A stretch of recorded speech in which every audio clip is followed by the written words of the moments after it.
Hi friends, travel കാസിലിൻ്റെ പുതിയൊരു വീഡിയോയിലേക്ക് എല്ലാവർക്കും സ്വാഗതം.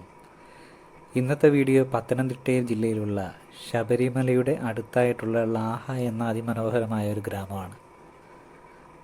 നമ്മുടെ വീഡിയോ എല്ലാവരും ലൈക്ക് ചെയ്യണം, ഷെയർ ചെയ്യണം, സബ്സ്ക്രൈബ് ചെയ്യണം. എന്നാൽ മാത്രമേ ഞങ്ങൾ ചെയ്യുന്ന വ്യത്യസ്തങ്ങളായ വീഡിയോസ് നിങ്ങളിലേക്ക് എത്തുകയുള്ളൂ. പ്രകൃതി രമണീയമായ ഭൂപ്രകൃതികളാലും റാന്നി ഫോറസ്റ്റ് ഡിവിഷനിലെ ഉഷ്ണമേഖലാ മഴക്കാടുകളാലും അനുഗ്രഹീതമായ ഒരു സ്ഥലമാണ് ലാഹെ. ഈ സ്ഥലം കാണുമ്പോൾ ഒരു പാട്ടാണ് മനസ്സിൽ ഓർമ്മ വരുന്നത്.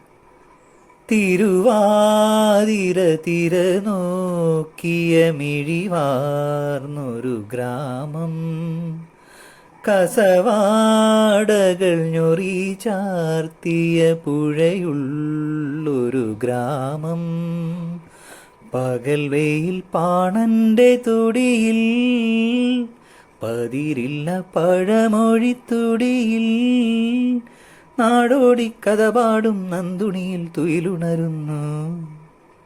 തിരുവാതിര തിര നോക്കിയ മിഴിവാർന്നൊരു ഗ്രാമം, കസവാടകൾ ഞൊറി ചാർത്തിയ പുഴയുള്ളൊരു ഗ്രാമം.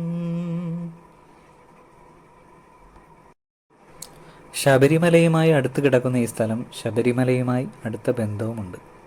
ശബരിമല വനം ആരംഭിക്കുന്നത് ലാഹയിൽ നിന്നുമാണ്. ശബരിമലയിലേക്ക് തിരുവാഭരണ ഘോഷയാത്ര പോകുമ്പോൾ രാത്രി ഇവിടെയാണ് തങ്ങുന്നത് എന്ന് കേട്ടിട്ടുണ്ട്. ലാഹയിൽ നിന്നുള്ള ഒരു 12 കിലോമീറ്റർ അകലെയാണ് പ്രശസ്തമായ സെൻറ്റ് തോമസ് പിൽഗ്രിം ചർച്ച്.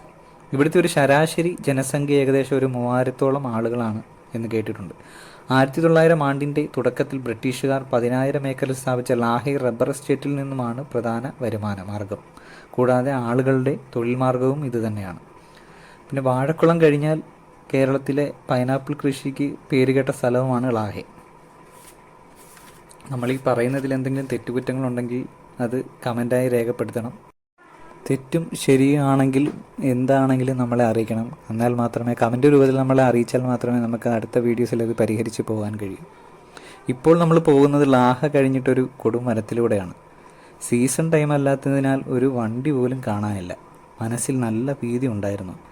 യാത്രയോടുള്ളൊരു ഇഷ്ടം കൊണ്ട് മാത്രമാണ് നമ്മൾ ഈ മുന്നോട്ട് പോയത്. റോഡിലോട്ട് ഒരുപാട് ചില്ലകളും മരങ്ങളുടെ കൊമ്പുകളും ഒക്കെ ഒടിഞ്ഞു വീണ് കിടപ്പുണ്ടായിരുന്നു. ഇതിൽ ഇത്രയും നേരം സഞ്ചരിച്ചിട്ട് 1-2 ലോറികൾ മാത്രമാണ് കാണാൻ കഴിയുന്നത്. പമ്പയ്ക്കൊരു 10 കിലോമീറ്റർ എത്തുന്നതിന് മുമ്പ് ഞങ്ങൾ യാത്ര അവസാനിപ്പിച്ചു. കാരണം വഴിയിലെങ്ങും ആരുമില്ല. ഒരു മനുഷ്യനെ പോലും നമുക്ക് ആ റോഡിലെങ്ങും കാണാനില്ല. അതോടെ മനസ്സിൽ നല്ലൊരു ഭീതി ഉണ്ടായിരുന്നു. കാര്യം പിന്നെ പോലീസുകാർ. നമ്മുടെ ചാനൽ എല്ലാവരും ഒന്ന് സബ്സ്ക്രൈബ് ചെയ്യണം, ലൈക്ക് ചെയ്യണം, ഷെയർ ചെയ്യണം. നിങ്ങളുടെ എല്ലാവരും അറിയാവുന്ന പരിചയക്കാർക്കും കൂട്ടുകാർക്കും എല്ലാവർക്കും അയച്ചു കൊടുക്കുക. എന്നാൽ മാത്രമേ ചാനലിന് റീച്ച് കിട്ടത്തുള്ളൂ. നിങ്ങളെല്ലാവരും നമ്മളെ സപ്പോർട്ട് ചെയ്യുക. ഇത്രയേ ഉള്ളൂ നമ്മളുടെ ഇന്നത്തെ കുഞ്ഞു വീഡിയോ.